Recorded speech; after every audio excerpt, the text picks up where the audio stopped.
What's up, friends? So today we're going to be reviewing a film called Pan's Labyrinth. So Pan's Labyrinth is a 2006 film directed by Guillermo del Toro, one of my favorite cinematographers and directors. He made one of my other favorites, Sicario, truly a tour de force.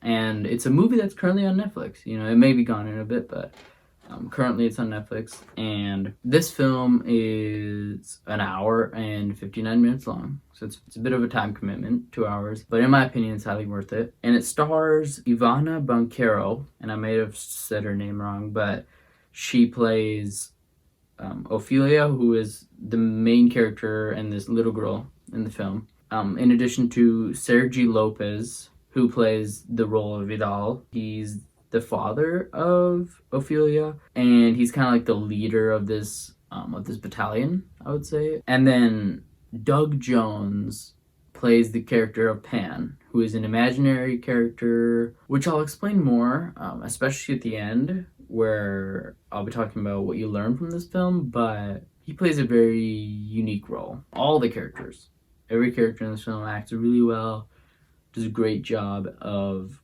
portraying their role and their who they're playing, and then also selling their roles. You know, really drawing you into what is happening and making you care for all the different characters. So truly awesome. And that's reflected in the critic reviews. You know, this has a 95% Rotten Tomatoes. It has an 8.2 out of 10 on IMDb, and 90% of the Google general audience liked this film. So it's definitely a film that a lot of people are gonna resonate with. But in terms of plot summary, in terms of what exactly is this film about, because crossed my path so many times, but I never took the time to watch it until one of my close friends, shout out Venkat, told me, yo, you should definitely check out this movie if you are looking for quite possibly one of the craziest rides. Boy, oh boy, was I not disappointed. Truly a stunning film, but I'll explain more. So this movie is set during like the Nazi times, during World War II, and it centers around the main character Ophelia, who is this girl whose father is a Nazi commander, but whose mother is this loving, kind woman. And then Ophelia is this girl who is understanding the world for herself. You know, she's starting to process what exactly it means to be in this world and what this world has to offer. And along that way, she meets this character known as Pan. So Pan is this, in the film he's portrayed as a fictional character, as like a figment of her imagination, but he arrives and he's this horrifically gross looking monster that honestly, if you ever saw at night while walking down the street, or literally if it showed up at your window or whatever, there's no chance you would ever stop and talk. You know, it looked really, really gross. And in addition to that, its messenger was like this weird insect thing that crawled in through her window, literally one of my worst fears. And that already would put me off. Essentially, this little girl, she meets Pan, and it's during World War II, so there's a lot of warfare, a lot of stuff going on in the background. And she meets Pan, and Pan gives her a mission. He tells her that her role, her job, what she can do to help, to grow, and to become the person who she's destined to be, she needs to solve 3 puzzles. And along that way, in solving all 3 of those puzzles, she will learn what it means to be human, what it means to be truly an outstanding part of society. You know, along the way, along the 3 puzzles, she learns what it is to be human. You know, what it is to have a life. And it's set in Nazi times, so while she's on this journey of finding these puzzles which are very much fantastical. So yeah, this movie is, in the simplest way to put it, it's a film about a girl solving 3 puzzles. You know, that's about it. It's a girl solving 3 puzzles during Nazi times, and I don't want to spoil anything, but she's solving puzzles essentially to help the resistance, kind of. And it's a fun adventure. Really fun adventure. In terms of characters, you definitely fall in love with the main character, very much so, because she embodies the young spirit that a lot of us wear when we were younger. You know, she has that caring heart of a youth. You know, like, oh, I just want to help everybody. I just want to be nice. In addition to the intelligence of, you know, an individual who's learning what the world is for themselves. You definitely believe in her, Ophelia. You believe in her as a character and her as a person, and you want her to succeed. You want her to solve the puzzles, and you want her to grow and learn so that she will survive, you know, overall. And then the movie does a fantastic job also of making you hate Vidal, who is her dad, who is the main bad guy, you know, the Nazi commander.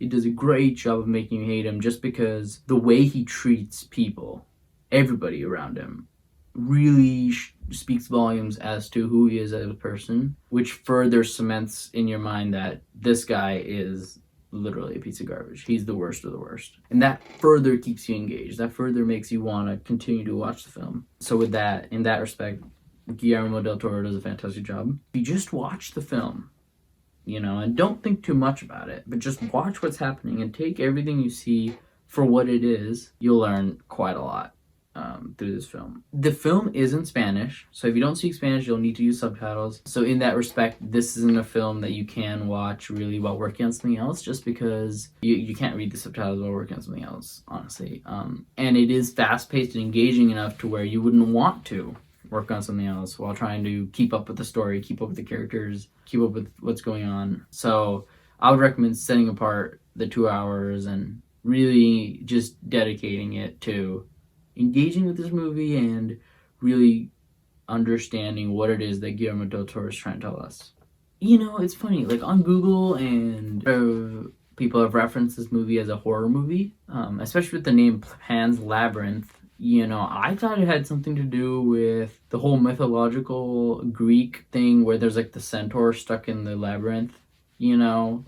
I don't know if you guys have heard that story. It's super vague in my mind, so I don't really remember too much about it. But this film is definitely nowhere near related to any of that whatsoever. It is technically a horror film. So in that respect, it's pretty visceral, and it preys on childhood fears. It preys on your fear of insects, and it preys on your fear of what's under the bed. In addition to that, the graphics and visuals are surprisingly good. I mean, 2006 wasn't too far ago, so I'm not necessarily surprised, and none of the graphics are 100% believable, you know, so if the movie happened again now, I'm sure they would do a better job of making it seem more visceral and realistic. But I have a feeling that that was kind of the point with Guillermo del Toro's, what he was trying to do with this film. It's not exactly realistic CGI, but it tells you the point. It's realistic enough to where you get a great sense of what the message Guillermo was trying to tell you. And even though this movie is kind of old, I would argue the message is timeless. I would argue that anyone can watch this film and take something from it at least that helps them learn about how to deal with their life, how to deal with the things they're going through, and how to relate to the people around them. In that respect, I highly recommend this movie.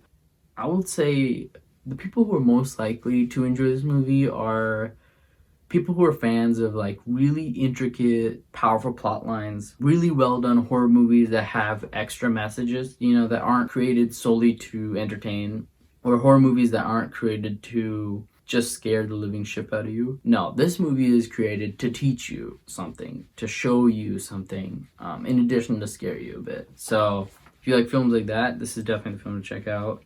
You have to be willing to invest time and get lost in the world to get everything out of this film. But if you do, you're going to be better off for it. It's really a unique film, so there isn't too many similar films in my opinion. But for this film specifically, I would definitely rate it a 4 out of 4. As in, it's OPAF, and definitely recommend checking out, definitely recommend watching. I personally think that the themes that are addressed are so universal that it's going to appeal to a wide variety of audiences. And there's a lot to learn. Like, anyone can step into this movie of any diverse background and can glean at least a little bit of information, rather about the resistance versus the Nazis, rather about childhood fears, childhood drama, rather about relationship with parents, about greed, about treating others with kindness and humanity. There's a lot of lessons packed into this movie, so there's a lot that people can draw from and get out of it. So for that, I give it a 4 out of 4.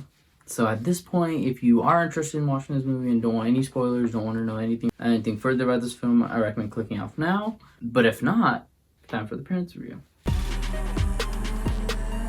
So this film, I would not recommend to youth. I think the messages here are fantastic and the youth can learn a lot from them. However, the violence is very brutal and gory and grotesque. I give it, in terms of violence, a 5 out of 5. It's meant to make you polarized. The violence is meant to stir up emotions and make you angry, right? So in that sense, it's very graphic and horrific to watch and scarring, honestly, if you aren't prepared for it. And so with that respect, I don't think the youth would or should be watching this type of content. But again, right, if you play Call of Duty on a daily basis, if you watch gory movies or animes or films and you're totally fine with that, then this movie is definitely worth checking out. If violence doesn't faze you, then this movie is definitely worth it. Because in terms of sexual content language, it's very limited. Especially because it's in Spanish.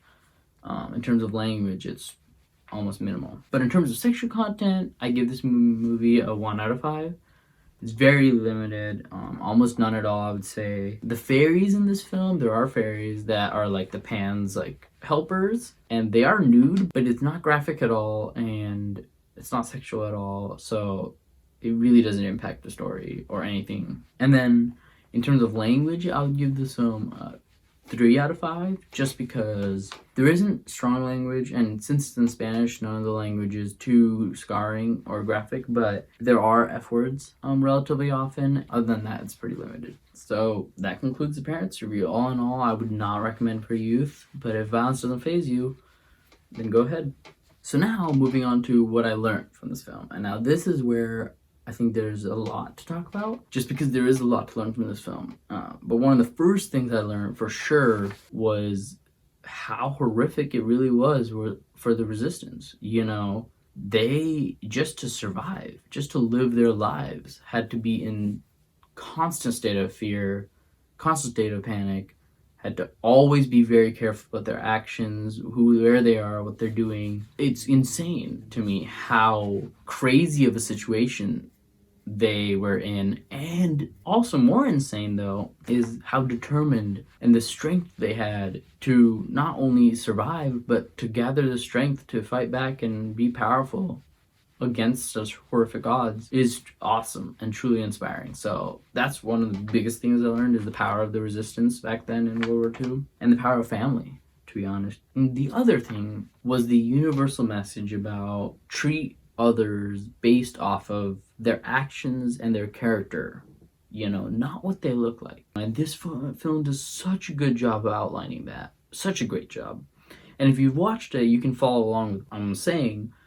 But if you haven't, look out for this, because this, I think, is the overall message that Guillermo del Toro is trying to convey, and he does it fantastically. But essentially, he's trying to show you that the people who might look scary, or the creatures, the things that might look scary at first, might actually have the best intentions. And in this movie specifically, I think that's referenced with the dynamic between Pan and the main character, and Vidal, the bad guy, and the main character. Vidal, right, he's this Nazi commander, but just when you see him on screen, he looks polished. You know, he's got the crisp uniform, he's always super clean, always standing erect, very strong, but the way he treats people is horrific. No respect for others, he's constantly prioritizing his own actions over others, just truly a garbage human being, you know. Where on the flip side, Pan, he's this scary, gross looking being that if you run into on the street, you'd run away from instantly. Like, it's literally a monster. Pan is a monster, and in the best term of the word, he is a monster. But still, you know, even though he is a monster, his actions are so kind, and the way he treats this young girl is crazy. The advice he gives is stunning.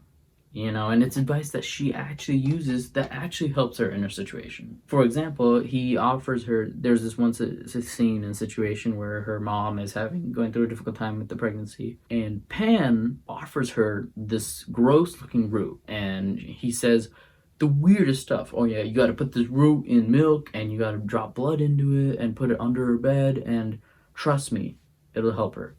And lo and behold, she does it. She goes through the steps. She puts it under her mom's bed, and the next day she's feeling much better. It's crazy because this person, or this pan monster who looks so gross, gave advice that actually worked. You also learn that the puzzles that the main characters are going through are inadvertently helping the allies, helping the resistance, helping them fight back, which is even doper.